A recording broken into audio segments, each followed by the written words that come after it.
જોઈએ? તો આ એક ટમેટું એવી જગ્યાએ મૂકો કે આમ પણ 9 થવા જોઈએ. આમાંથી એક જ ઉપાડવાનું છે, એક જ વખત બીજી જગ્યાએ મૂકવાનું છે, એટલે આમાંય 9 થવા જોઈએ. ચાલો ઉપયોગ કરો. એમાં ઇનામ રાખ્યું છે 1100 રૂપિયા, 1000 ને 100, જેને આવડશે એના.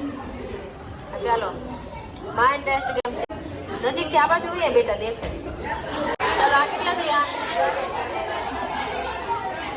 ચાલો ફરીથી કરો. હાલો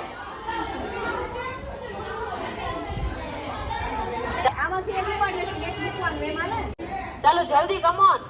પછી 1100 નો સવાલ છે. તો કેટલા થયા? તો નો ચાલે. ચાલો તમે નજીકમાં છો, 50% થઈ ગયું. કઈ તો હજી ફરીથી. આ કેટલા થયા? હા વાહ વાહ, જોરદાર તાળી થઈ.